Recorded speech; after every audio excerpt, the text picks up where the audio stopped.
Yo, what's up? What up? What up? What's good? What's happening out there, man? Welcome back to another episode of Talks with the Crew.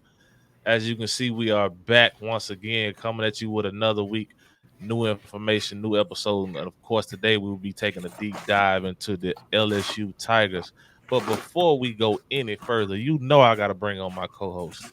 Up first, you know who he is. We got a fan favorite, Coach Matt. What's going on, people? Welcome back. Like you said, another week, another good show for you. Should be some hot takes on this one. And go Tigers. Yes, sir. And of course, we got the young gun, Mr. Father himself, Cameron Bell, with a special guest with us for tonight. I didn't know he was gonna have this special guest, but we got a good special guest with us, man. Talk to him one time, Bell. Man, what's up, man? We're back with another show, man. Got my son with me tonight. He took him a little cat nap, but you can follow your boy on X at _Cameron22, man. We got a good show tonight.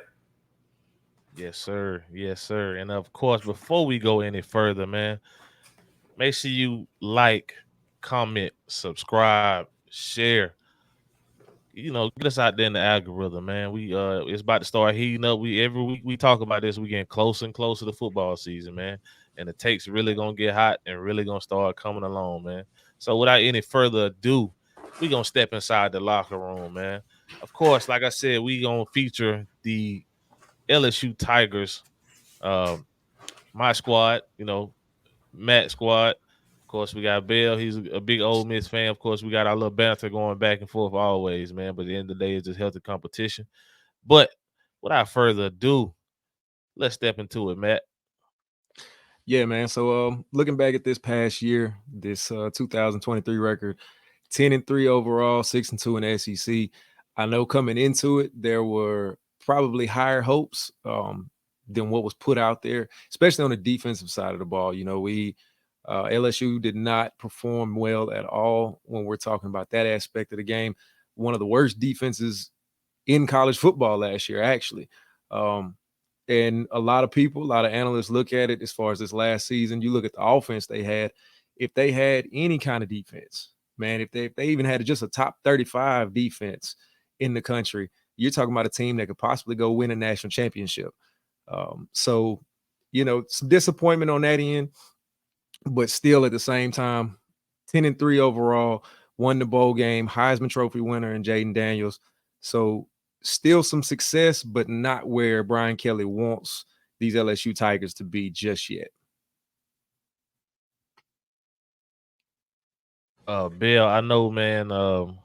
Last year in Oxford, we'll just start there, man. Last year in Oxford was, in my opinion, that was you had an argument for the game of the year. That was a back and forth game, man. That was pretty much whose defense gonna get the last stop. That's pretty much how the game was. I think the final score was like what, 49-54 or something like that, man. So it was a great shootout, man. So just give your take on last year's LSU team. Man, I feel like they had a good year. 10 games, second year with a new coach. Like he alluded to that game, that was one of the biggest games I say that they had on their schedule last year. Man, I feel like, man, the first 2 years to win, I think 10-9 games 2 years in a row. Man, that's pretty good for a new coach coming in the SEC, new program, getting his guys in, getting his programming system in. Man, they had a good year, if you ask me. Yeah, for sure, man. Of course, like Matt alluded to, man, had a Heisman Trophy winner. That was a lot of production we're gonna miss out on this upcoming year. Not only that, we also had 2 first round receivers that left with Malik Neighbors and Brian Thomas Jr. Malik Neighbors should have won the Blitnikoff. It is what it is. If we're going off stats and not a popularity contest, Malik Neighbors should have won that hands down, but it is what it is. LSU has to replace a lot of production. I want to say it's somewhere like 48% of their offensive production between those 3 people. So it's a lot going on. Of course, I know we'll move into that in just a few minutes, man. But overall, let's just give a rundown on head coach Brian Kelly. Matt, what you got about him, man? Yeah, man. So he's no slouch when it comes to winning. You know, as far as a head coach goes, he's been successful, you know, everywhere he's been. I think his biggest knock, and one of the things that I think he can do possibly this year and moving forward, at least at this program, is winning that big game. So Brian Kelly, you know, whether it's at Notre Dame or the other schools that he's been at, he's been able to take them, you know, to these big games, even national championship games, college football playoff, but they can't seem to get over that hump. So right now, his biggest question mark out beside his name is, can a Brian Kelly team win those big games? It's clear he can get them there. It's clear he knows what to do with the talent. But at that point, once you get there, can you get him over the hump? So I'm looking forward to seeing, you know, what he's got going on this year. Like I said, it's 20-7 here at LSU, going into the third year. It's going to look different, obviously. He's made a lot of changes, especially on the defensive side of the ball with the new staff that he's brought in, bringing in some new guys as well as far as players. And then even on the offensive side of the ball, having to, you know, make that change this year from, you know, going to JD5 and having those guys that he had, those weapons, to a different type of quarterback, but still a very good, productive quarterback with some weapons around him and trying to build him and a different type of offense. So I'm excited to see what he's got going. Yeah, for sure, man. But Bill, of course, as you know, man, we got defense coordinator came over from Missouri. As we all know, the defense we had last year was um too passive, in my opinion. You had too many playmakers, too many dogs to sit back and just try to depend on Harold Perkins to go make you a play every play. You know what I'm saying? So I don't know if you watch Missouri too much or if you were familiar. Obviously, I think everybody was familiar with what they did last year because they made some noise out of nowhere, and it was Uh-huh. mainly because of their defense. So with the defense coordinator coming over, how well do you think that'll help LSU with us having different kind of athletes than Missouri? Man, I think that's actually gonna fit y'all well. Uh, I know different athletes, but I feel like their defensive coordinator actually kept them in a lot of big games last year. For sure. Definitely on. I mean, as far as the offense, they had some playmakers: Luther Burden, Theo Weiss Jr. They had some playmakers on their side, but as far as their defense, man, Missouri, man, they've been stout for the last few years. I know since he's been the DC over there. So, man, I feel like the guy coming home, I want to say he's from Louisiana, if I'm Yeah, correct. I he don't. is Yeah. his So his wife is from Louisiana. So they actually from about 30 miles from Baton Rouge. So gotcha. he was actually on the staff. In 21. Yeah, in 20 and right after we won the Natty, he was on the staff with Ed O at the end of his terrible run. But he was always he was always so he was a linebacker coach. He was always a great defensive mind, defensive guy. Got the opportunity in Missouri and ran with it. Gotcha. Um, Well, yeah, now man. one I definitely, man. I agree. I concur with what he said. Man, and to be honest, man, I see this stat you got on here with Brian Kelly. I know he opened it out with by the winning, man. I didn't know he didn't won this many games. Yeah, man, Yeah, two eighty three to I was one just hundred about three. to get Man, I was hey, just about to get into that, man. shoot, So Brian Kelly started his career long. Brian Kelly been coaching for like 30 years, man. Yeah. So everybody remember him. His name got hot at Cincinnati when he was the head coach of Cincinnati, and that got him the Notre Dame job. Of course, he was in Notre Dame for about 12 years, and then Yeah. he came down to LSU and took over. So actually, he is the the most winningest active coach since Nick Saban retired. It made him the number one most winningest coach that's still active coaching. Now, you can look at that and say 283 and 103. Yeah, that's a lot of games. He won 200 some games. But the only knock, like Matt said, is the big game. I mean, you went to the national championship, twice with Notre Dame and got the doors blowed off you by Alabama both times. One of them was like Yeah. 41-0. Like, he Yep. wasn't even close. You know what I'm saying? So it's one of them things where he's always up to the line, always up to the line, but he don't can't seem to figure out the formula. It's like he's in an escape room and can't get to the last door and don't know how to get out. Mhm. It's like he can handle every other challenge leading up until the big test, and it's like the panic button just gets hit. I don't know what it is, man. Hopefully this year they can figure it out. I know it don't just fall on him alone. I feel like he's a great leader. I've listened to a lot of his coaching seminars and coaching clinics he does, and just staff meetings he does. He's a great leader. He's a stickler for the details, right? Yeah. He's a great planner. He has 3 different options for every situation, which is why he coaches the way he does on the sideline. If you ever notice watching the game, anytime something negative happens for LSU, who the first person they paying to? Right to him. Brian Kelly, and he going off because it's something that they've already prepared for. Even if it could be the first drive of the game, it don't matter because it's something they've already prepared for. Like one thing he did, I don't know about a lot of other schools, but one thing he did was he hates night games because, of course, what are you doing all day for a night game, right? Pre-game meal is not until 4 hours before kickoff. It's a lot of time. So the bus is not leaving until you want to get to the stadium, 2 hours to 95 minutes before kickoff, right? So let's think of the Walk of Champions with Ole Miss, right?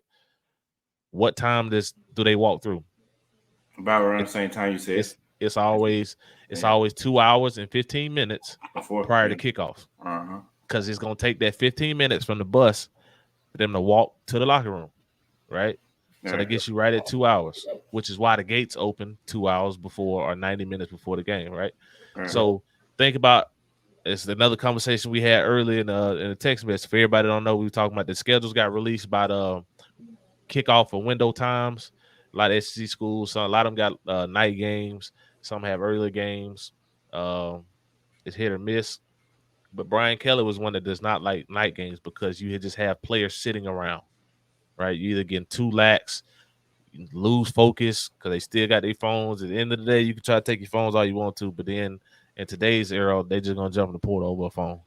So what he likes to do is he gets the team up and moving, and they have an extra walkthrough where they just kind of lather up. They if it's a home game, they'll leave the hotel, they'll go to the indoor, and they'll run through some plays, do some drills, get loose, just get everybody moving, and just have their mind focus on the game plan, staying on the game plan. And that was unique to me because I never heard of anybody else doing that. Even when I played college ball, I know there was, I was done in 2010.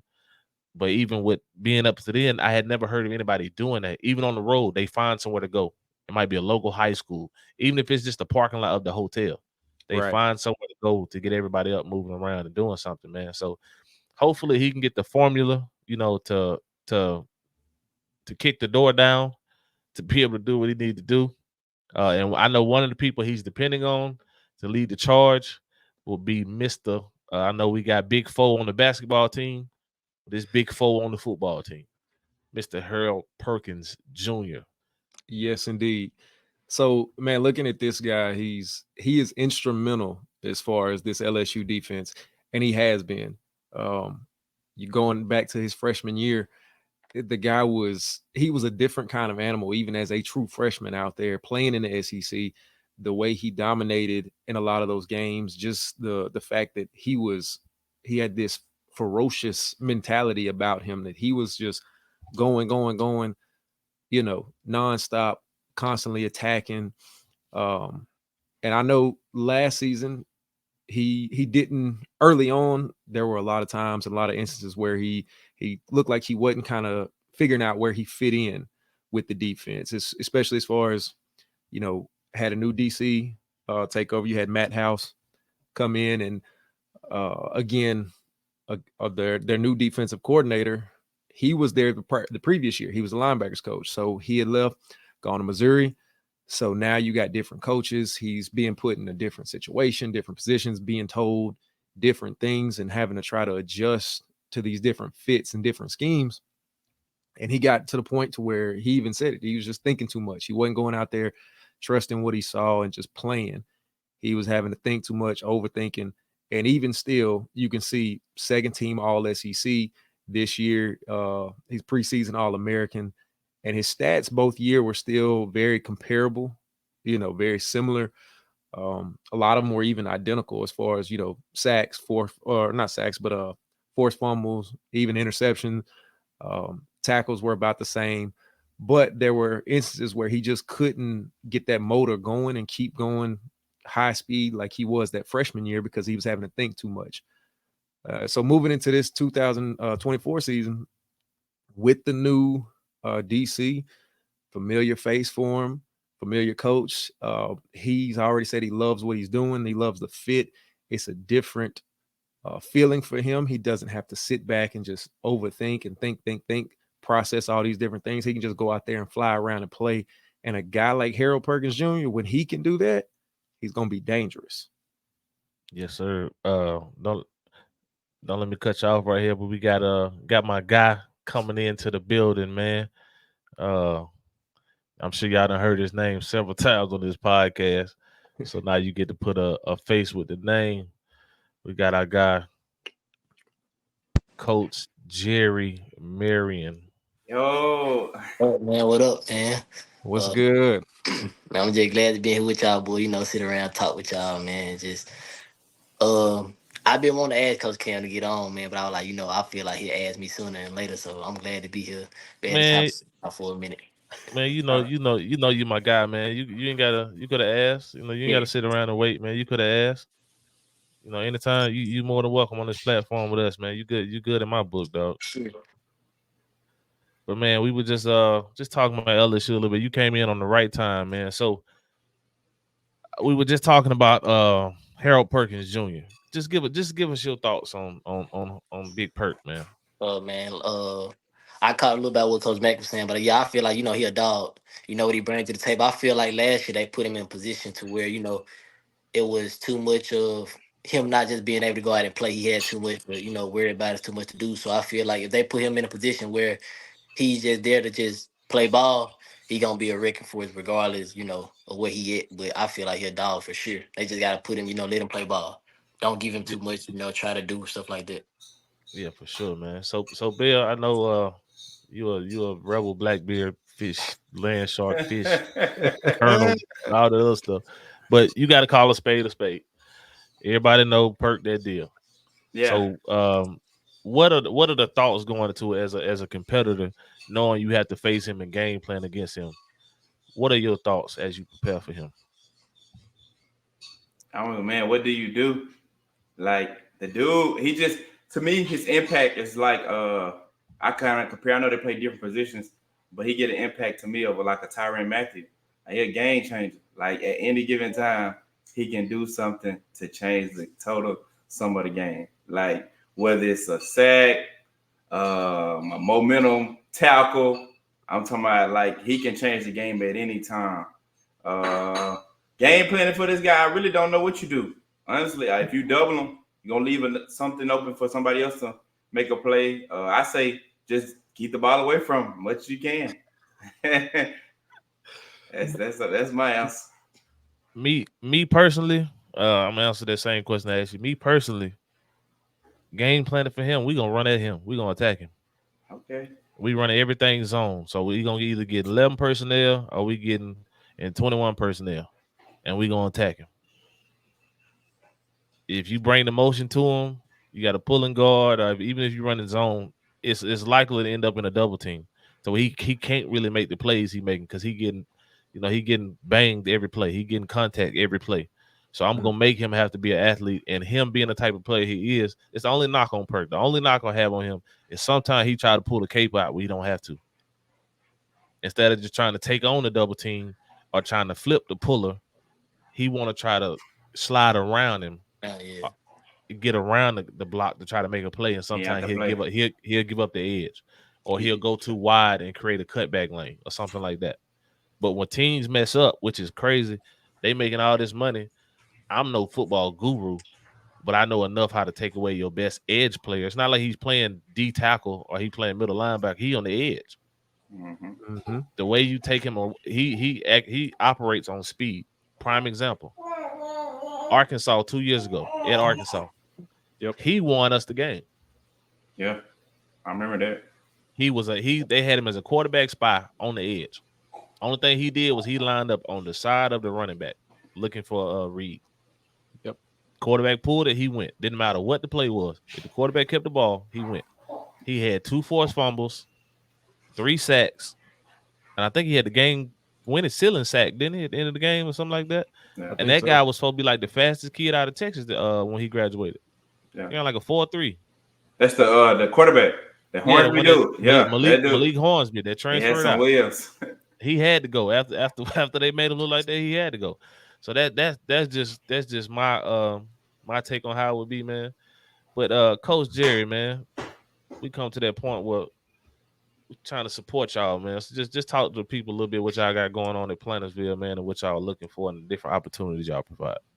Man, to start off, you and Coach Matt, y'all know, Ralph area, so you know like what it kind of is around there, the situation that we dealing with, and with Cam, man, he went there. We both went to Pleasantville, so we know how it is. We know the narrative that's written, and we know stuff like that. So my thing is, I'm just trying to pour it back into the kids what was pointed to me as a young one. So we had people supporting us. We never had to go, we got kids. Some kids eat before the game. Some kids can't. Some kids aren't, fortunate enough for their parents to bring them stuff in here and there. So to avoid all that, to make each kid feel like, they're needed and cared about, we just trying to do something for all of them. So make sure everybody gets last year we bought sweatsuits for them, but they had to come out of pocket. So some kids got, some kids didn't. We fortunately had a sponsor come in and buy all the kids shoes, so that was good. So this year we just trying to give everybody opportunities. So we reaching out to business, families, and anybody in the community that would love to help to just come in and give us a helping hand. Like anything, is more than welcome. Like it don't have to be anything big, just anything. Like I was saying, small meals. If you just wanted to buy a shoe or you want to pitch in a hunch to go towards sweatsuits and stuff like that, it's just little things we're trying to do. Y'all familiar with BSN Sports? Last year we did, sweatsuits with them. It was BSN brand. We had shirts. This year we're trying to go Nike Tech. So, going through that, it'll be a little higher, but we've done fundraisers. We're doing things. Today, we finished up our first youth camp. We had a good turnout. We had boys today. Yesterday, we had girls. We had people that donate, Gatorade, water. They fed them. We had a good time. Just give the kids something to look forward to and want to do. Because, like I said, when we were coming up, we had people, that poured it to us. So it'll be selfish of me not to do that. My part, giving back to the kids where I'm from anyway. Nah, facts, because you and a lot of your teammates ain't got plenty of my money, cuz. So Right. Facts. growing up. Academy So runs before game day and Right. everything. look, man. Hey, Back hey, gloves, everything, man. everything, man. Stuff out my trunk, cleats off my feet, all kind of stuff, man. Yeah. So nah, man. Yeah, most definitely. And like we said, we'll be getting with you closer to time. I'm not sure. Do y'all have a deadline or a timetable y'all trying to No, we start don't have ordering any. stuff? We're gonna try to order like first of school, so somewhere in August, September. The first game will be October 21st. So Okay. we'll just try to get stuff done before then. Okay, so we'll begin with you closer to school. I know Matt, me, well, everybody got a lot going on right now, Yeah, but for we'll sure. definitely get with you and the staff and administration over there and try to get something worked out, man, to get y'all taken care of. Just a token of, I mean, you know how I get down. Right. Just a Yeah. token of trying to get back to the kids, man. Let everybody have the same opportunity that we all had. You know what I'm saying? But with that being said, baby, let's get to it. Where we at, Matt? Let's get to it. All right, so first up, first game of the season, we got LSU and USC kicking it off. You know what? Before we even start this, Matt, I just want you Go to ahead, say go the ahead. name of the school. Bill, you going first every time because we gonna get your nonsense out the way. We gonna Hey, get your hey, nonsense out the Bill, way I'm because with I you. I'm got a with you, feeling you Bill. gonna say something slick to piss me off. So we gonna go on, get you out the way. Then Yes, Jerry, we coming to sir. you. You behind Bill. Don't start no mess on here, dog, because I hit that mute button on both y'all. So let's Hey, go. With the quickest. Yes, sir. Yes, sir. So first game of the season, LSU, USC. Bell, what you got? First game of the year. I feel like it's gonna be a close one. I feel like it'll be an exciting game. Man, I watched that USC game, bowl game at the end of this past year, and that quarterback they got, he can sling it. He can sling it. They got some playmakers around him. But man, I can't go against the SEC, man. I'm sticking with the LSU Tigers in this one, man. I say they win by 10. What let's go. What's I what you was got? go. I say high scoring game, man, because y'all got some weapons. They That ain't love a to number, score. bro. High So scoring is not a number. What? I'm gonna say 38-28. Okay. All right. I think that's fair. In What you got? Vegas, neutral site, yeah. What you got, That's Jerry? fair. man, like Bill said, I watched the bowl game this past year, man. I think they got something over there that they look forward to putting on the field offensively. But I don't feel like defense is enough to stop LSU early on. So I say LSU will get it. I'm gonna go 31-28. Mm. You want to take? You want me to take this one, or you I want to take mean, it? you want me to go last? You go last. You I'll can go. go. You can go last since you're doing the schedule, man. You can go last. Go ahead. Go ahead. Um, the number one key for me, I know y'all talking about the bowl games, but honestly, if it's not a playoff game on New Year's Six, to me, I treat the bowl game like the spring. You know how I am. They don't mean that because you got a lot of transfers coming in. You got a lot of people that didn't hit the portal. A lot of changes going on. And the number one change going into this is USC has a new defense coordinator. And with the monsters and the speed, now I know everybody talking about Cali speed and all that, but what we got on offense and the gunslinger we got throwing it, they not gonna be prepared enough week one. And they definitely not gonna be prepared enough to put up enough points. Because the level of physicality that they about to see is different. Plus, Brian Kelly he got a lot of pressure behind that first game, man. He ain't won the first game. LSU has lost, what is it, about 5 years in a row? 4 years in a row with losing the first game of the season. Lost to Florida State twice, lost to UCLA, and then COVID year lost to Mississippi State. So 4 years in a row. So it's a lot of heat behind it, man. So I'm going LSU 38-17. Definitely good. Especially what you said as far as Brian Kelly. He knows he's got to set the tone early this year. Like you said, I mean, losing to Florida State 2 years in a row, especially when you were picked to be a favorite in those games too, and probably had you played a little bit better on the defense side, probably would have won the game, But looking at this one of the biggest keys for me, USC don't want that action, man. And their coach has been trying to get this game canceled. He ain't want for 2 years now.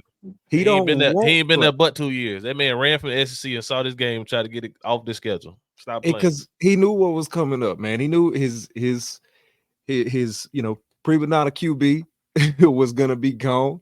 He knew that he wasn't gonna have those types of guys, and he's been trying to get this off the schedule since he's been there.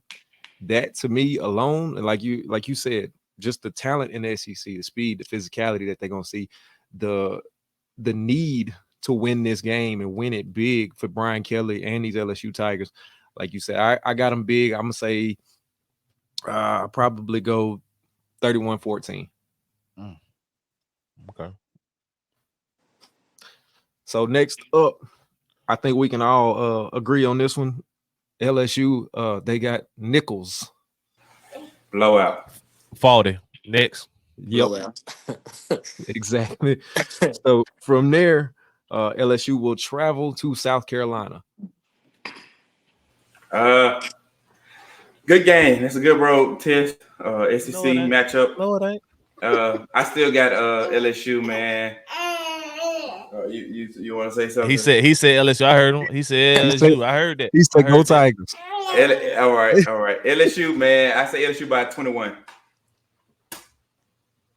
I'm gonna go LSU. I think South Carolina lost too much. I think LSU go in and handle it. I'm not gonna say 21. I'll go 17. LSU by 17. Man, look. Goggles don't stand a chance out there. You hear me? At all. He don't stand a chance. We're gonna knock him off his face. One of the lens gonna get popped out. I got this one like 42-20. Yeah, I ain't gotta say dub. Y'all know what I'm talking about. Yeah. I got this one getting out of hand early. At least 20 for me. That defense, not just with Harold Perkins, but that D line is the edge rushers, defensive end, even the defensive tackle is gonna be pretty stacked. They finna come after him. Like you said, Goggles, he just don't stand a chance. So next up, LSU will come back home. They will host UCLA. That's another dub for LSU, man. UCLA got a good new coach. I mean, yeah, I say LSU by 14 at the crib. Yeah, I agree. I think UCLA will still be trying to work some things out. So I say LSU. This is a tricky one for me, man. I think coming back home, We should be 3-0 going into that one. Still early September. Crowd will still be in it rocking. Only thing that has me a little skeptical is the fact that they have Eric Bieniemy at OC. So they're gonna be schemed up. Now, whether or not he has the personnel to do what he's trying to do, that's to be determined. It's still early on. I know they don't have a running game because they were trying to get our running back, John Emery Jr. Um, I think it'll be close early. I think 2 costly turnovers in the second half will be the difference. Um, I got us pulling this one out. Yeah, 38-21. Yeah, I'm kind of on the same mindset. I think it's going to be closer early than what people expect, especially after, they're going to have a big route as far as going to South Carolina and just handling business there, coming back home. Everybody's going to think they're going to continue that and they're just going to blow it out the water. I think it's going to be close early, and then they'll pull away, 10, 13 points at the end of the game. For sure. All right. After that, probably another one we can all agree on. South Alabama. Blowout. Yeah, they'll take care of business there. What they got? What they did? 5-0 for y'all. 4-0. That'd be, let's see, 1, 2, 5. Yeah, that'd be 5. Oh, you were waiting on me to talk? I ain't got to say nothing, bro. It's unanimous. Keep going. We all know this. You're right. So the next week we got a bye week. Then this is where it gets interesting. This is where, as you said, the possible rematch for last year's possible game of the year. We got the Ole Miss Rebels coming into Death Valley at nighttime, I might add. Unmute yourself. Let little man talk, Bill. Don't Tell what they're gonna be doing. They're gonna be crying. They're gonna be crying. Yeah, I know. See what I'm saying? That man heard Ole Miss start crying instantly. That's crazy. We got this, baby. Crazy. We're going to roll, man. We're going to win, man. Y'all know it. Yeah, we're going to win. I got Ole Miss by 14. 14. I hate to do my boy like that, but At night, man. I think this one of them get back games. They coming in there at night. I think LSU get them. I think they get them big. I say about 21-24. So this is why Ole Miss dreams coming to die. We have a bye week the week before we play Ole Miss. And in my book, you really got a bye week the week before that when you play South Alabama. Agreed. So we go into this game fully prepared, hopefully healthy, and I hope Ole Miss healthy.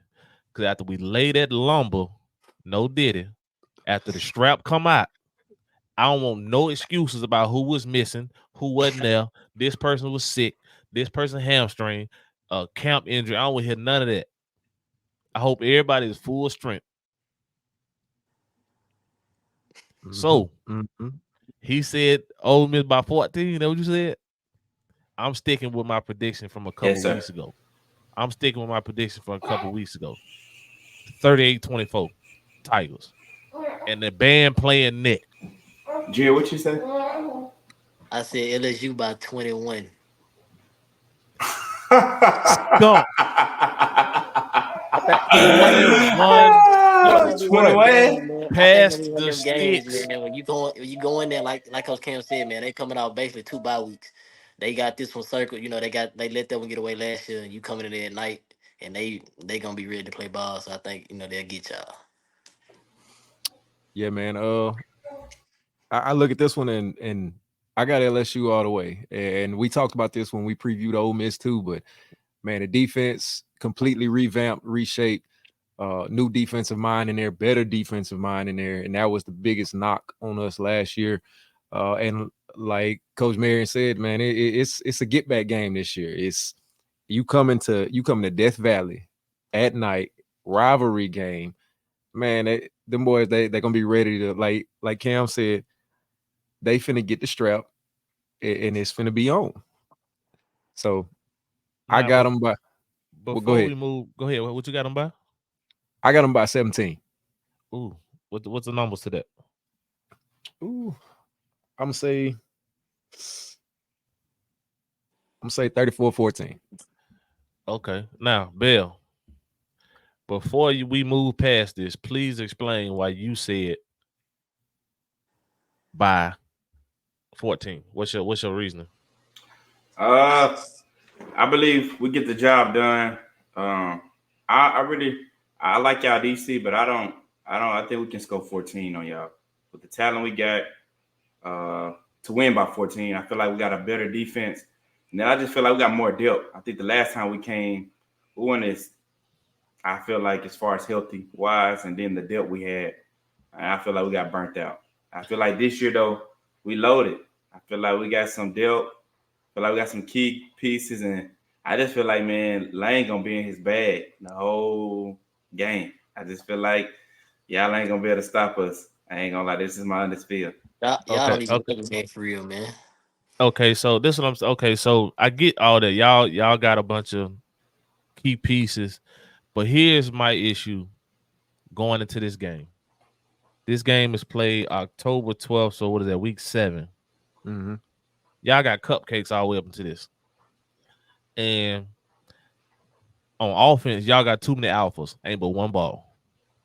On defense, y'all got a bunch of big names, but the cohesion won't be there because he's still trying to figure out what's his core group at that point.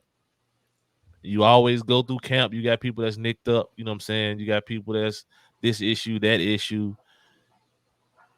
So based on y'all schedule alone, and I'm be honest, if y'all had a tougher schedule before y'all played us, like if this game was at the end of October, like what was it last year? It was after It was, Alabama game. It was like the fourth, so that was like fifth the game. end of October, right?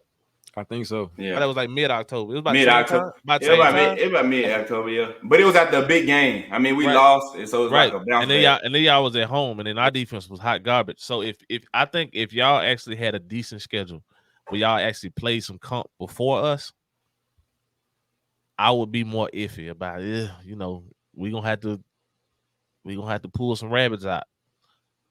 But because of y'all having all these alphas on offense, and this is my honest opinion, bro.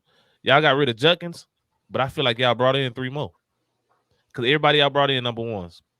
Yep. And then you got your boy 9 over there. He gonna get his touches. So what you think the other one's gonna start doing? I came here to get my touches too, because y'all supposed to help my draft stock go up. Everybody, all the receivers and everybody y'all brought in think they number 1 receivers and trying to go first round picks. Your boy came from South Carolina. Yeah, he was probably the best receiver in the portal. He injury prone. So he really banking on getting the ball. So I think y'all have too many what they say, too many Chiefs, not enough Indians. Mm-hmm. Yeah. I think that's gonna be y'all issue right now. It's gonna look good and sound good when y'all playing Nelson and you know and Hamilton High School and all that. But when you Yeah, get when you get down there to the pressure and it's nut checking time, we're gonna see what you really got. And I think y'all gonna self implode. I don't I think think the so, first man. I think the first half would be good, and then when it get nut crunching time, y'all gonna self implode. And I think that's where the story for me changes because I feel like we did that last time when we came When to LSU, y'all did, and that's why I feel like the story gonna be different because we're a much different team, and by far this the best team Lane done had since he been at Ole Miss. I mean, I completely Far, agree. Ross, Well, Yeah. I best take this team. back. I'm not gonna say the best team because y'all have got to become a team. Oh no, that's true. Yeah, no, I'm This saying. is the Well, I would most say the best talent. This the best most roster, talent. This the best most roster. talent he's Yeah, had. best You know roster. what I'm saying? But Yeah, that's my only I got reason, you. man. That's my I only got you. reason. But Matt said 34-14. That ain't I 17. Say, what He was been waiting 17? on that. He been waiting on say that. what? Now he had Oh shoot. you had actually alluded after he I said it, and I caught on like he 17. said 17. 30, He been 34. waiting on 34-17. Oh, he been waiting okay. on that. I got you. Oh, I thought he said 34-17. He said 31-17 at first. No, I thought he said 34-14. I was like, He just man, got it. Oh, y'all okay, about okay, a okay. dub. Oh yeah, You yeah, definitely yeah. taking the bet out in the Matt. Nah. Oh yeah. He bring the strap out. All right, what we got after that? What we got after that, Matt? So after that, we will be traveling to Arkansas. Dub. Hey, I got LSU winning on the road. Yeah, I think they take care of that one. I don't think Arkansas know what they want to do right now. So LSU big. Trap game. Trap game. Only because we go to A&M the week after. Yep. So you coming off a big game against Ole Miss, and now you think, all your dreams in front of you, Arkansas, booty juice. So you moving forward thinking, we just gonna cakewalk Arkansas. And for whatever reason, whenever we go to Arkansas, no matter if it's in Fayetteville or Little Rock, them boys always play us tough and the game closer than what it should be. Or we catch a L. So this is a trap game, man. But I think Brian Kelly right the ship. Um, only reason I give Arkansas a fighting chance to keep it close is because of Bobby Petrino. He back calm plays. So I'm gonna go 30. 38-24. Yeah, I can agree with that. Looking at it, coming off of that game, coming off of the big game as far as against Ole Miss, and that right there, with the way Ole Miss is being hyped up this year to potentially being, could be, the top dog or whatever in the SEC. Like that's what they're being hyped up as right now. So you come off of that and things go the way we saying, they get the win right there. Now we're kind of inflated. Like you said, Arkansas trash, not looking good. They will probably tend to look past Arkansas, but at the same time, historically speaking and looking at it, Arkansas always plays them tough. This the battle for the boot. And it's one of those games. I don't even know why they made this a rivalry game, bro. I didn't either, but it's always seems to be close. It's always one of those back and forth, hard fought games. I can see, LSU pulling away by 10, 13.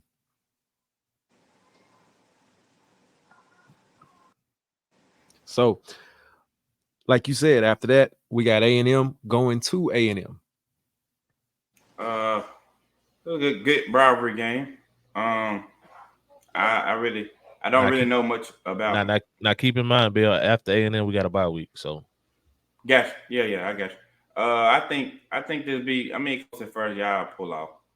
I feel like Elko a good coach. I really like him as a coach personally. But I feel like you say, man, y'all take care of business, and y'all will be. It's at home this year. Nah, it's in It's on the way. It's on the way. College Station. So y'all win. He said right before bye week. Y'all ain't had a bye week yet. Yeah, let me see what time the game kick Or off. this y'all second bye week about to be. This the last bye week. It's gonna be the last bye week. I got you. I say 31-24. I think y'all pull it out on the road. I'm a little up in the air on this one right here, man. I think it's gonna be a close one, but I think he'll have A&M playing, and I think they'll be in good shape. I think they'll get y'all by 10. I think they'll win. Yeah. Yeah, I know Jared undercover A&M fan, man. He Aggie up. I think it'll be a good one though, but I think they'll pull off at the end. I just think, I feel like he'll have a plan. That's you. You do all that. All that. Nah, I ain't doing all that. All that giggle. All that. Gig 'em eggs. Jay coming in eggs with the hot take. Nah, I just, I was a Jimbo fan, put it like that. Yeah, Jimbo. That boy garbage. Nah, man. So I think this will be close when everybody think, man. I got us by 6. I ain't gonna lie. I got us 30-24. Yeah. I'm looking at it probably, man, I ain't gonna lie. It's gonna be close in my opinion. I got it maybe 31-28, man. 3-point win. But as you said, Cam, after that, we got a bye week. Then you've got another team coming into Death Valley where this is, for me, in my opinion, this is, like you said earlier, Jerry, it's another one of them get-back games. You got the Tide rolling into Death Valley. Last 2 years, been really good games. Last year, of course, didn't go when JD5, he got hurt. It kind of went downhill after that, but this will be a good game. Good little rematch there in Death Valley. So what y'all got? I think Bama get y'all this time. I don't see them coming on the road and losing this one. I know they got a new coach, new system, but I feel like they can. This is gonna be one of their statement games they win this year. So I feel like I got, and it's gonna be a close one. It's gonna be a good one. I feel like it's gonna actually be high scoring than most people think. I'm gonna say 45-42, man, tied. I'm with Bill. I think it's gonna be a statement game, but I think LSU pulls it out. I think it'll be a close one. I'm gonna go LSU 24-14. Mm.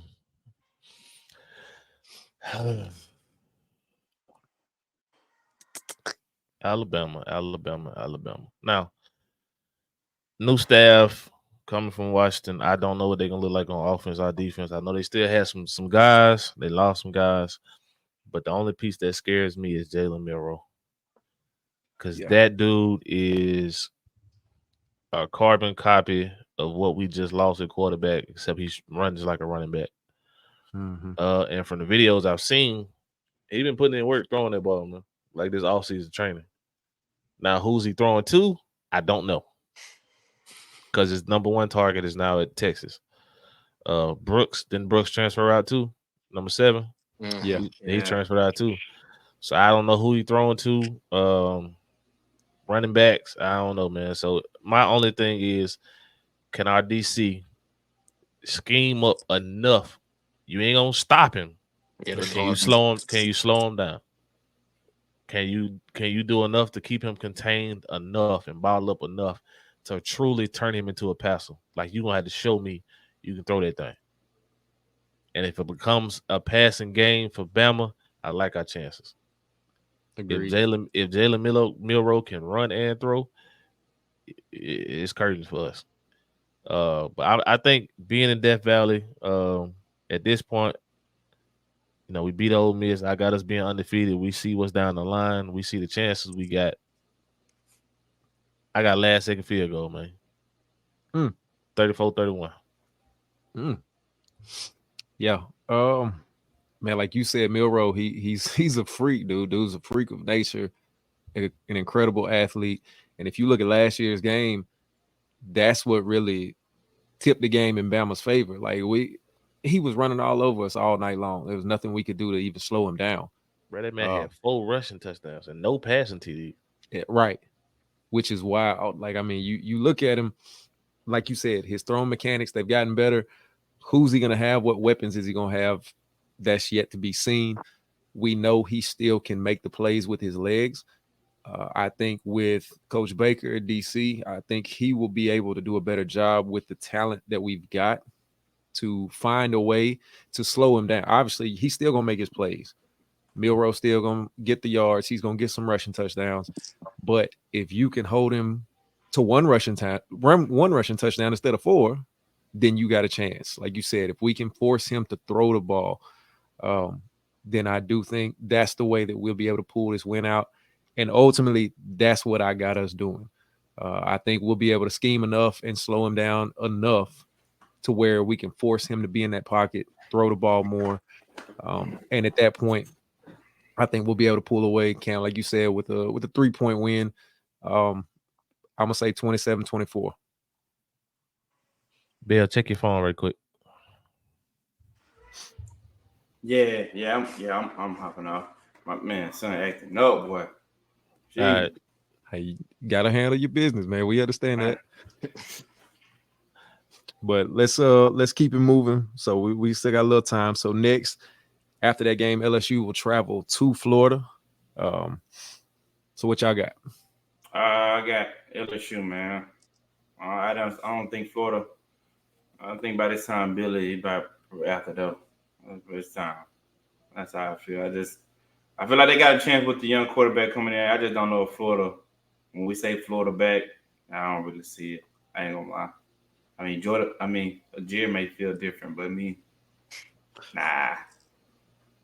I think LSU gets it, but I think it'll be a little close. I think Florida will play them. I think they'll play them tough. I think it'll be a good game, but I think late off, LSU will pull it out. I think I'll give you 17. I think they'll pull it out late and separate there late in the third and fourth. Yeah, I think at this point in the season, Billy Napier fighting for his job, man. So they're gonna be motivated. Because after us, they got one more cupcake, and then of course they ended with Florida State. So he can't afford to lose to us and Florida State because they definitely getting you up out of there. So I think they'll be tight in the first half because they playing at home. Y'all know. I mean, y'all two, especially Bell and Legere, y'all know my saying that first quarter and a half they playing off emotion. Right. Anytime you playing at home and it's a big game, you playing off emotion. Now, if we can stay in while they playing emotional, they don't stand a chance. Once the emotion done, and now we got to put the ball down and be players, it's gonna get nasty for them, man. So I got it. I got it being I'm gonna say a 17. I think we kick a late field goal to extend it to 17. Um, I go 31-14. I got you. I agree. I was thinking the same thing. Emotion's gonna be high, like you said. They're probably gonna be thinking, all right, we're playing for our coach's career here at this point. So the emotions will be high, be at home, be a big game. But like you said, after those emotions wear off, and once it's who's the better dog, who's the bigger dog, who's the better dog, it's gonna show. So I got a 17-point win for LSU right here. I'm gonna say 2017. All right, so after that, LSU comes back home. Vandy. Blowout. Yeah, it ain't gonna be close. No. It's about time for a serious conversation to get them for football up out of the conference. Now, they keep our conference APR up, man. They ain't going nowhere. Yeah. Nah, they good. They need to be they can be an SEC school, but but I mean they competitive in everything else. Yeah, they is. You're right. Baseball, they pretty. Yeah. Basketball, they gonna turn it around. Yeah. Track, women, they soft. But I don't. Well, let me stop lying. Academic bowl. Oh no. Hey, Kev, you trying, man? You trying? Yeah. I ran out. I ran out, man. I ran out. And they colors look nice. They are. I can go. Yeah. Other than that, we just gonna skip on past that. Big dub for LSU. Going into the last game of the season, of the regular season, we got Oklahoma in Death Valley. Guys, what y'all got? It's a good one. It's a good one, but I'm gonna stick with the home team, man. I feel like they win by 17. Y'all win by 17. I'm gonna say 14. Y'all win by 2 touchdowns.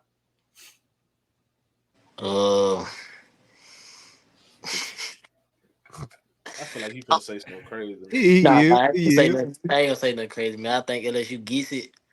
I think it'll be a shootout, so I'm gonna go, LSU by 10. See something crazy. A shootout. Yeah, who's shooting? Who's shooting? Man, Who's shooting? Yeah, Boomer Sooner. Who's shooting? Them boys on the block. That's who it is.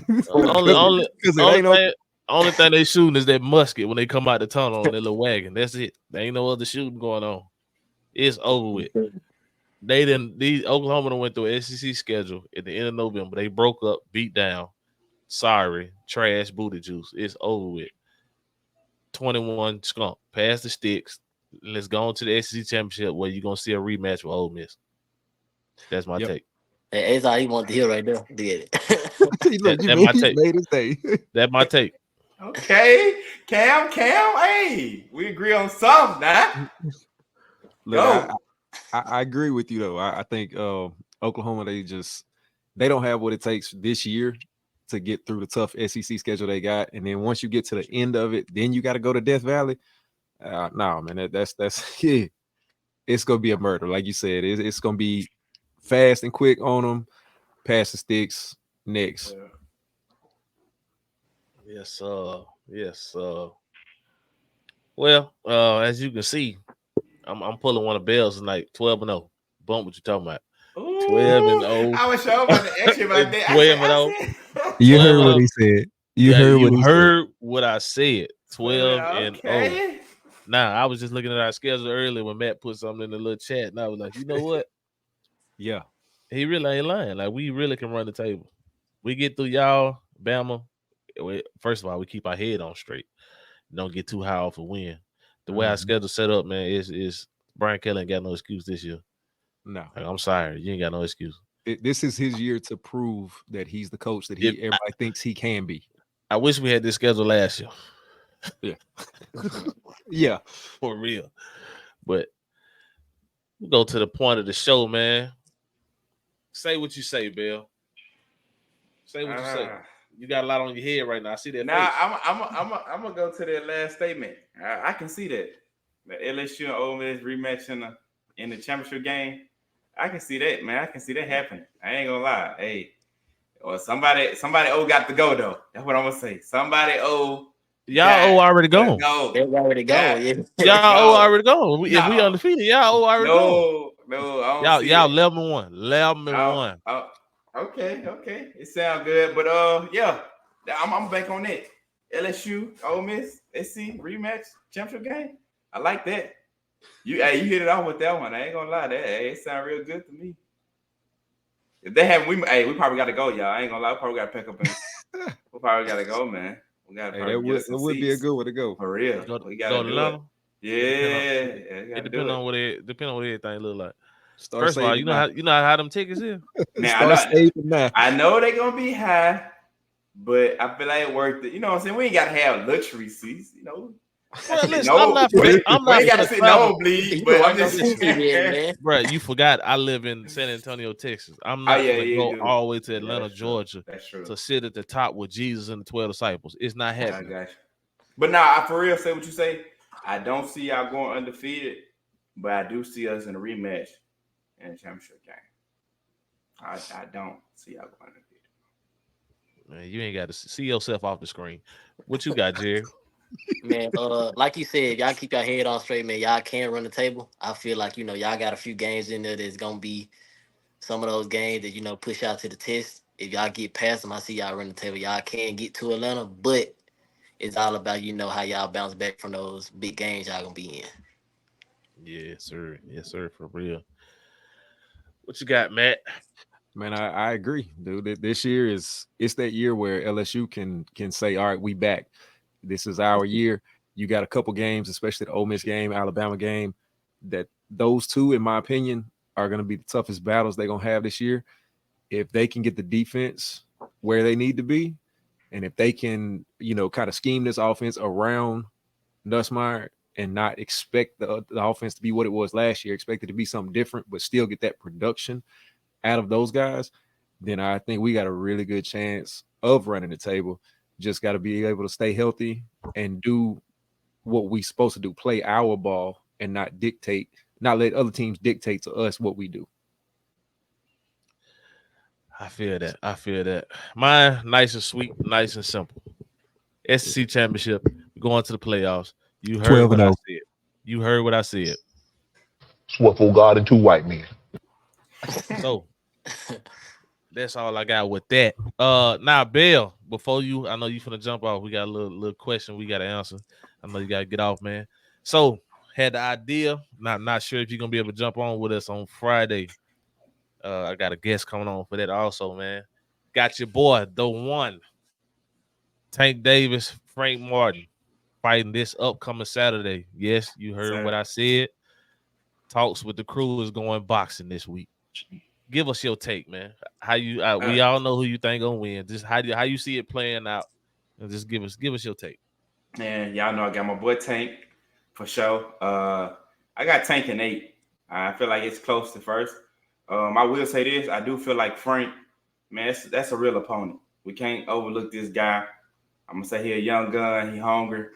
I was just looking at some of his background as far as what they were saying. He used to wrestle. That's his mentality. He was an athlete. I just feel like, man, you can't overlook guys that's in it for the same thing. And it's boxing. Come on. I can say Tank all day, but they the two guys get in the ring. If he catch him with something, he could be all over and vice versa. So this is a real opponent. But I got Tank in 8, man. I feel like, hey, you know what we do. Take him to them deep waters and drown them boys, man. Yes, sir. So you saying 8 by corner gonna stop, ref gonna stop it? Oh no, it's knockout, body shot. What it gonna be? Body shot or KO. Well, either one. Somebody giving up. This is it. Okay, so I only got one question. Why every time Tank fight, you say in 8? Every fight is in 8. Well, every one of them, bro, is in 8. Tank in 8. Tank in 8. Tank in 8. That's all I hear. Every fight. Let me say, I'm gonna say this. I said taking A for this one because in the press conference, dude asked what round it was, and Tank said, "Hey, in eight." He said an eight, so I'm gonna keep it going, keep it rolling with the eight, man. I got Tank in eight. All right, man. Well, I know you done hit your limit for the night, Bill. Take care of your son, man. Get on your For daddy sure. duties, man. We'll get back with you, big dog. My guys, man, I holla at y'all, man. Yes, Yes, sir. sir. We'll get All back right. with you. All right, man. So, man, I'll let you go first, man. All right. Jerry, I know Yes. you in the coaching world now, man. So you starting to experience different things with kids might be coming to you, um, with things outside of sports. It could be life things, struggling at home, struggling mentally, just struggling with different stuff, man. Not to put your business out there, but I know you going through a lot recently. Um, Even though you a grown man now, you still know you still have coaches and people you looked up to that you can still reach out to. People that's got your best interest at heart and all that, man. So we had a segment a couple shows ago. We kind of hit on mental health, mental fitness, and dealing with kids with suicide, and it's kind of becoming more popular and it's hitting home now. Um, Not to put you in a dark place or nothing like that, but I understand with your profession and what you're trying to do, this comes along with it because you build relationships and build bonds, which shoot, man, you've been rocking since you was in ninth grade, bro. That 14, Right. Yeah. something like that. Yep. So, I mean, it's 10 years, man. So you build bond relationships outside of sports, outside the classroom. So I'm just gonna kick it to you first, man. So the question that was deemed to me, and I want all us to hit on it, is with you being a coach and suicide being such a big issue with teenagers slash the youth today, how do you deal with it, or how do you handle approaching them when they come to you with that issues? Um, my thing is, and I'm gonna say this. I took this from you with the kids that I deal with, boys. Boys and girls. With me having a boys team and a girls team, I always check in on them. I take casual conversation a long way. Just having a conversation with them on a daily, checking up on them, making sure they're all right. Cause like I said, taking it from you, with me dealing with what I was dealing with even before then, like when this first begun, like 2 years ago, it was no matter if it's weeks or days apart, you always text and was like, "You good?" And I always hit you back, like, "I'm straight or I'm good," but you always responded and said, "Man, are you really okay?" And I took it for granted at the time, and I'd be like, "Yeah, I'm good, I'm straight," I'd be like, "Hey, he just checking on me," but I really didn't know, I wasn't okay until this happened, and I really sat down, and I looked at, it, I'm like, man, I really wasn't okay, but I knew somebody cared, and I knew somebody was there, and I had somebody to fall back on. So when I heard the news about my brother, whatever, you was the first one I called. When I woke up the next morning, I got on the phone with you because I knew I had somebody in the background outside of family that cared. So that's my thing with the kids I'm dealing with. I just want them to know, man, whatever doors being closed, when the lights are off, Coach Marion, hey, you can think about me. I'm there. I'm a phone call away. Text where I tell them all the time, I can see them, they not looking themselves that day. I always go to them, try to cheer them up. I got a letter from one of the little girls. She's in fifth grade. They wrote notes to their favorite teachers, and she wrote me, and she was like, "I love you because every day I don't have a smile on my face, you bring it out." So Mm. that's just what I'm trying to be. I just want to make sure they know, at the end of the day, somebody cares. Even though you may have somebody to care, you sometimes outside of family, you need somebody else. So my biggest thing is just always being, letting them know I'm here regardless of what it is. Try to be there for them, give them something to talk about, listen to them. Because many kids, that's what many kids want. They just don't want somebody to listen to them, hear them out, and let them know, you're not alone. Cause we all go through stuff. So you got to get through it, and keep your head up and keep pushing. But at the end of the day, we just got to listen and hear people out because people, they show you their cries of help every day and through their actions, through their words and stuff like that. So being able to sit down and actually take a pause and listen, that goes a long way in kids life, especially just being there to listen to them. Like I said, I took that from you because I took it for granted. But when that hit and I was at that point, I was just like, man, Coach Cam, he really cared. So like I said, and that's the honest truth, the first person I called when I woke up the next morning was you. And I didn't really, I didn't know what to say. or how to tell you or anything like that. It's just I remember it. Like we just sat on the phone for a minute, you know. And he was like, "Man, I'm gonna hit you back." But I knew, you know, if didn't nobody else care, I knew I gotta call Coach Cam. I just need, you know, hear that from you, like, hey, you gonna be good. I got you. I'm here. Anything you need. That's just all I needed at the time. So, like I said, I know me personally. That's how I looked at it. So I know, you know, somebody else's story may be the same. They just need somebody they can call on when stuff ain't going in their favor. So I feel like that's something big us coaches can do because you don't really know the impact you have in people's lives until you know, you really know. And what I mean by that is I didn't know the impact I had on some of these kids' lives until I get these letters or till I get a text or a call from somebody else that I don't even know that's Mm. telling me, hey, I see what you're doing, you know, you're doing good, keep it up.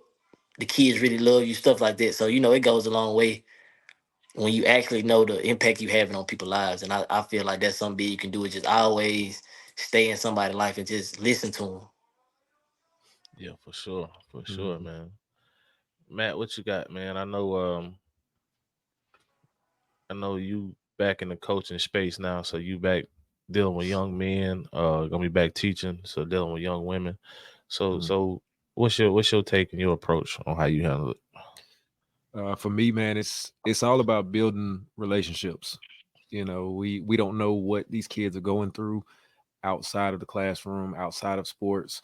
We get them for that time, and it's at that point where we just got to pour into them. And sometimes, like even whether I'm teaching, coaching, whatever, I may go off on the side, and we're gonna be talking about just life. We're not necessarily gonna be talking about, you know, the topic or whatever, you know, the material for the class. Like we may pause and really dive into some deep conversations just about life because a lot of these kids, we all know because we see it.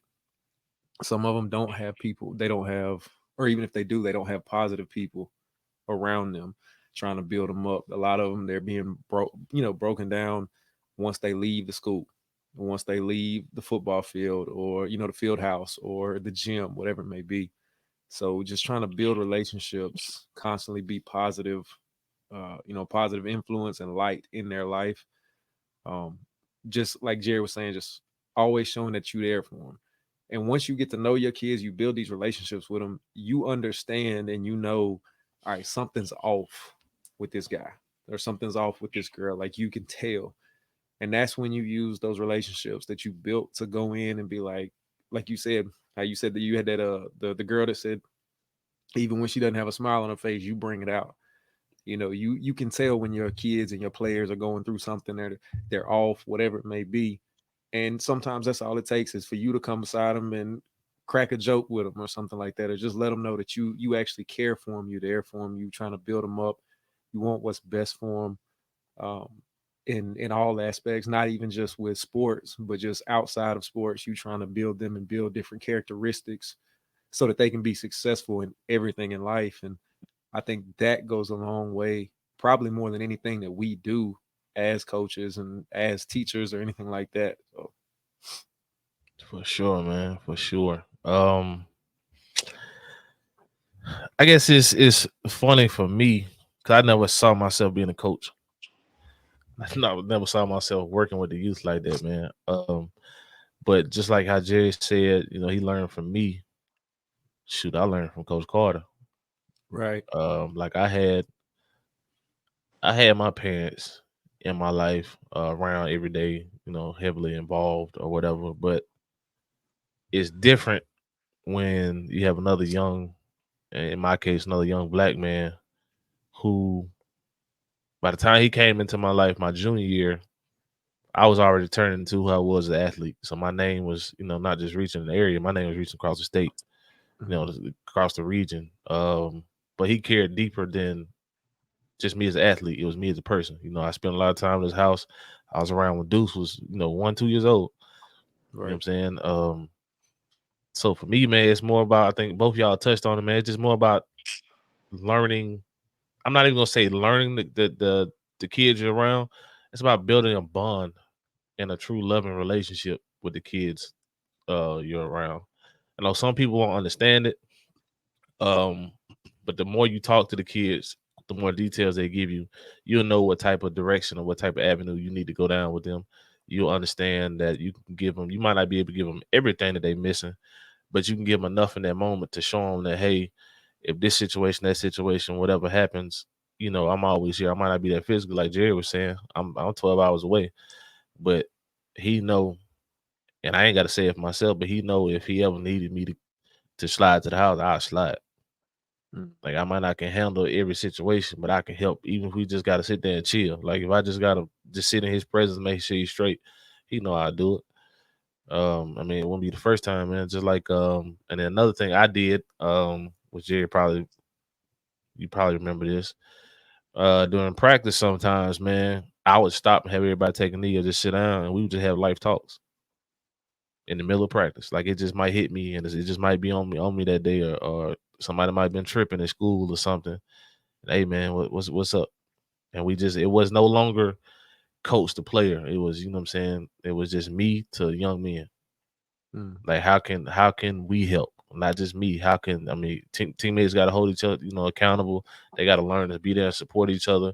Cause that's how it's gonna be in the real world. You have a boss, but you have coworkers. You know what I'm saying? Coworkers gonna help you get things done. If you're a coach, you gonna have people on the staff. Yeah, you got a head coach, but he's just the overseer. So the rest of the assistant coaches got to band together and make everything work. So one of the things we did, man, we had life talks. Everybody had my phone number. Hey, Matt, we taking the games. We just kick it. Coach Cardi's have a barbecue at the end of the summer at his house. We play the game in the garage. Just do little stuff like that, man. Just like Bill said earlier, run to the store, make academy run, just whatever, just so they know that we here. Nothing too outrageous. No, we trying to go bankrupt or break the bank. You know what I'm saying? You can only do what you can do. But for me, man, I don't ever want to say or have on my heart or know that a kid came to me and I shunned them away because I don't want to ruin their life before they even get started. You know what I'm saying? Like I don't want to scar them or deter them from doing something that they have an interest in just because you felt like you didn't have time or your ego was too big. Not speaking for myself, just speaking in general. But you always want to find a way that if you can't do it right then, double back to it. Right. Make sure they're good. You know what I'm saying? If you forget, hey, don't charge it to my heart, charge it to my head. A lot going on. You know what I'm saying? But double back. Just make sure they good. Send out, group text if you got to. Send individual text. Just call, check up on, just love up on them, man. So I think that's probably that'll be no lie, Jerry. That'll be one of the toughest situations you deal with as a coach. Is when kids going through something and you can't solve it. Prime example is shoot. I mean, he was your classmate. He right behind me. Me and him built the bond. Like we built the true bond. And when Stanford called me and had to tell me, like it hit hard. Like it hit heavy. But I was there. Like I came. I was right there. I did what I had to do. Same thing with you, Jerry. Like you said, like it that one hurt. And I didn't have the right words or the right mindset. And I knew it wasn't fair to you for me to get in my feelings or get upset. And I knew I had to get myself right in order to get his phone probably died. In order to get Jerry back, he back with us. In order to be who he needed me to be in that moment, man. So yeah, his phone probably just died. So but man, other than that, man, he back. Other than that, man, give you a part two, Jerry, since you answered it the way you did, man. So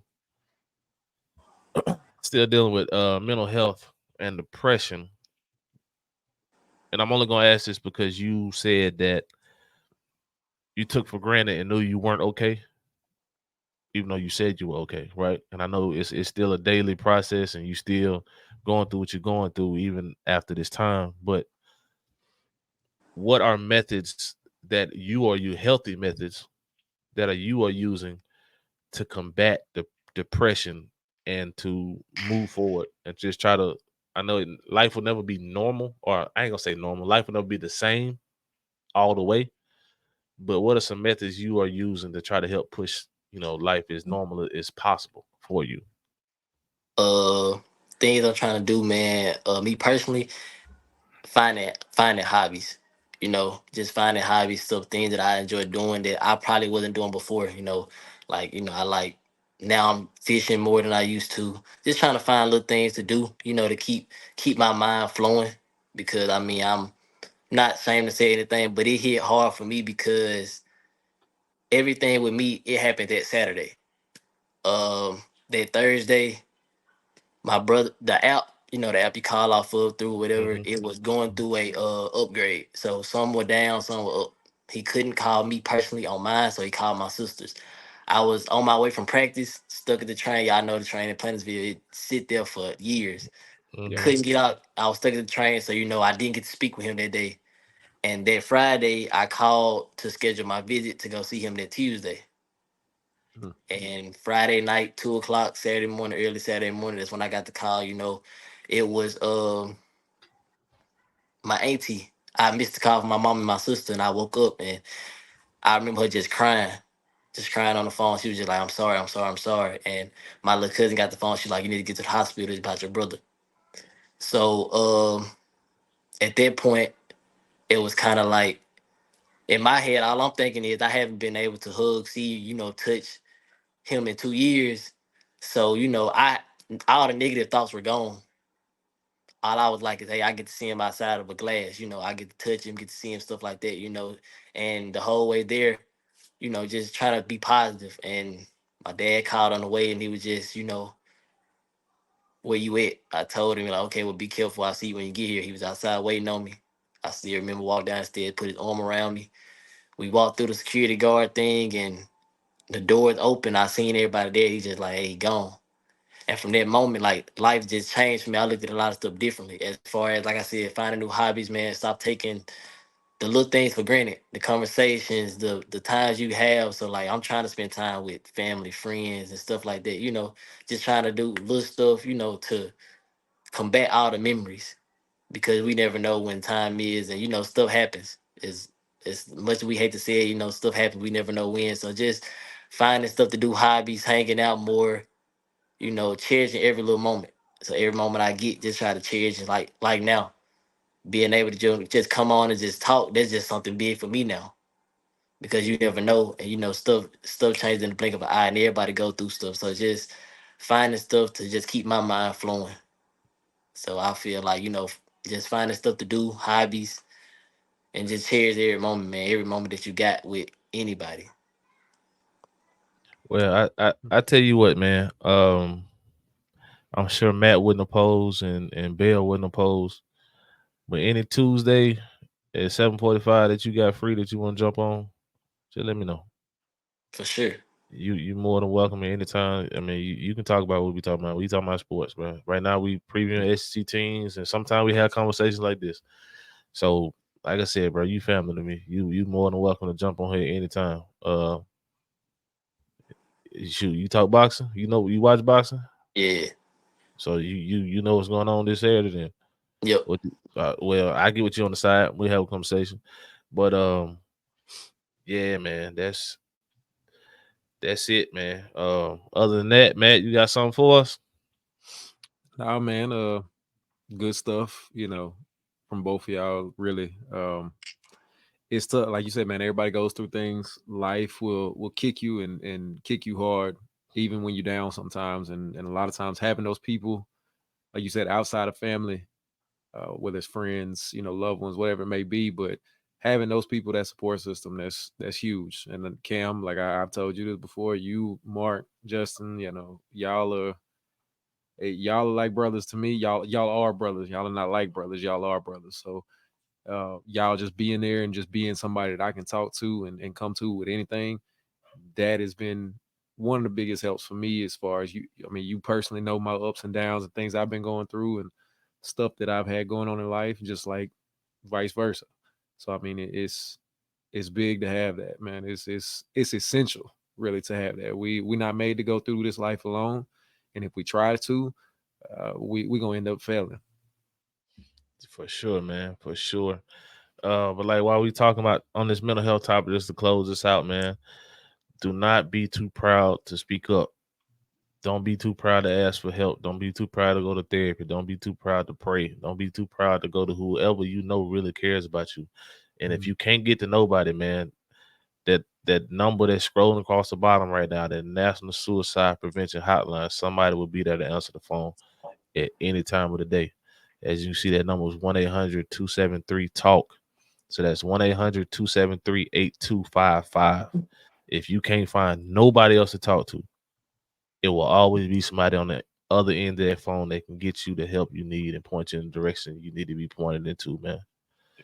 But man, other than that, fellas, Jerry, appreciate you hopping on, man. Like I said, Matt, another good conversation, man. And of course, as always, I know it got a little deep at the end, but as always, man, you heard what we said, baby. We appreciate everybody. 12-0, baby. 12-0. Go 12 and 0. Tigers. 12 and 0. The band playing Nick by 3 times. We'll pay that money. We'll pay that little money, man. But I forgot what I was gonna say. Oh, no. Of course, you follow us on all social media platforms. Of course, on YouTube, on here, man. Like, comment, share, subscribe. Once again, a final PSA. Please do not text us your comments. It's a simple comment box on the actual video on YouTube. Put your comment on the video. Get us in the algorithm. Get us in your algorithm. Tell people about us, man. As the more we go on, the closer we get to the season, the talks will start ramping up because we'll just preview one game and they might have a whole different topic that we'll talk about. We want to talk about what y'all want to hear. Not only we want to talk about what y'all want to hear, we want y'all to join us in the conversations. Closer to the season, we will actually start doing live videos where y'all can actually comment, ask questions. We respond to your questions and all this stuff during the live video session. When we get more followers and subscribers and all of that, it'll actually be a link posted where you actually join in on the video and had a conversation with us. So we trying to do big things over here, man. We just asking you for a simple like, a follow, share, subscribe, tell people about us. That's it, man. At the end of the day, you heard what I said, and we out.